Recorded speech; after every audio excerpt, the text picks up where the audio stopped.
আসসালামু আলাইকুম এভরিওয়ান, কেমন আছেন সবাই? আমি আলহামদুলিল্লাহ অনেক ভালো আছি। তো আজকে আপনাদেরকে ফালুদা বানিয়ে দেখাবো। তো তার জন্য কি কি লাগছে দেখা যাক। তো এখানে আমি 1 লিটার দুধ নিয়েছি,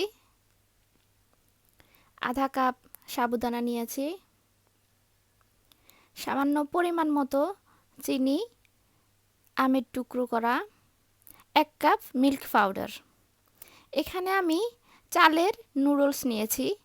এগুলো এগুলো আমার কাছে ফালুদার জন্য একদম বেস্ট মনে হয়। এগুলো হচ্ছে, দেখুন এখানে ভার্মিসেল লেখা, এগুলো আপনারা চাইনিজ শপে পেয়ে যাবেন।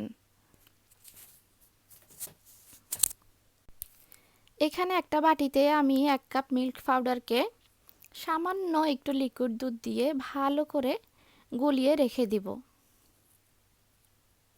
একটু ভালো করে মিক্সড করে রেখে দিবেন যেন গুঁড়ি গুঁড়ি না থাকে।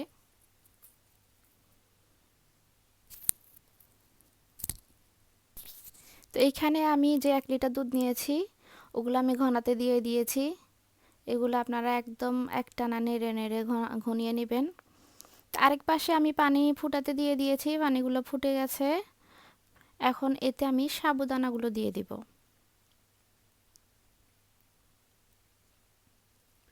তো আপনারা চেষ্টা করবেন একটু বেশি করে পানি দিয়ে সাবুদানাগুলো দিতে, তাহলে কি হয় সাবুদানাগুলো পরে বসে যাবে না, একটু ঝরঝরা থাকবে। এদিকে আমি দুধটা অনবরত নেড়ে নেড়ে ঘনিয়ে নিব। তো এগুলো একটু আপনারা মিশিয়ে দিবেন সাবুদানাগুলো। দুধটা আপনারা অবশ্যই নেড়ে চেড়ে ঘনিয়ে নেবেন, তাহলে নিচে যেন লেগে না যায়, খেয়াল রাখবেন। আরেক পাশে আমি এখানে চালের নুডলসটা দিয়ে দিব সাবুদানার মধ্যেই।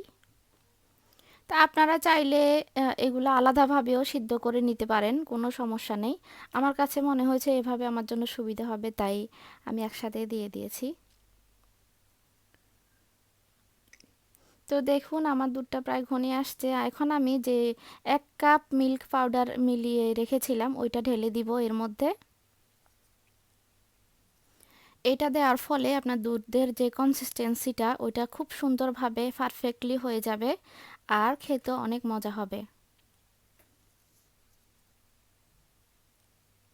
ভালো করে নেড়ে চেড়ে দিবেন যাতে করে নিচে লেগে না যায়। তো এখন পরিমাণ মতো একটু চিনি দিয়ে দিব।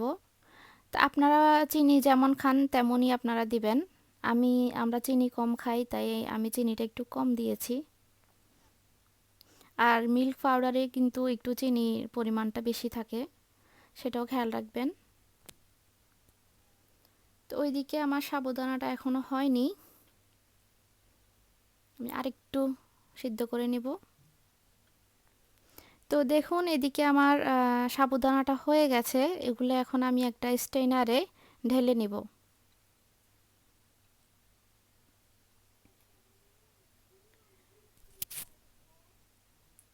তারপরে এতে আমি একটু ঠান্ডা পানি দিয়ে দিব।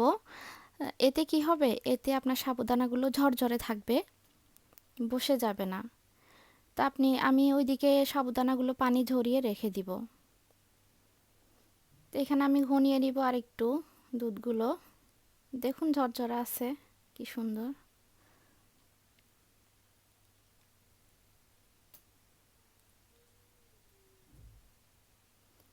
তো এখানে আমার দুধগুলো একদম ঘনা হয়ে গেছে, ঘনিয়ে আসছে।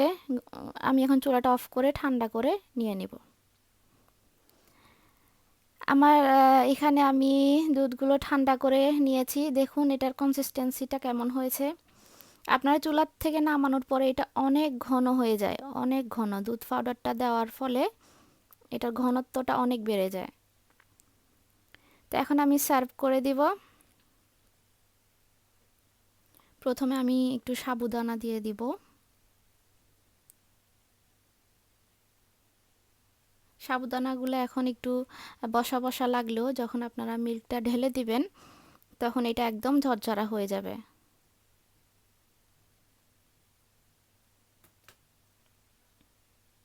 এতে আমি কিছু আমের টুকরো দিয়ে দিব। তারপরে এর মধ্যে আমি দুধগুলো ঢেলে দিব।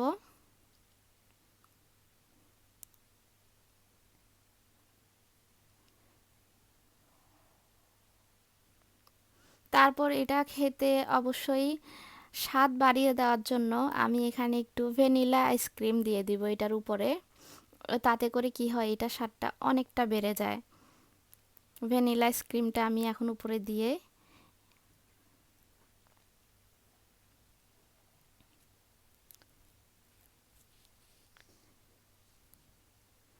এর উপরে আমি এখন আইসক্রিমের উপরে একটু একটু ডেকোরেশন করে দিব সামান্য আম দিয়ে, আমের টুকরো দিয়ে। তো যাদের আমার ভিডিওটি ভালো লেগেছে তারা অবশ্যই লাইক কমেন্ট শেয়ার করতে ভুলে যাবেন না, আর অবশ্যই সাবস্ক্রাইব করে নেবেন।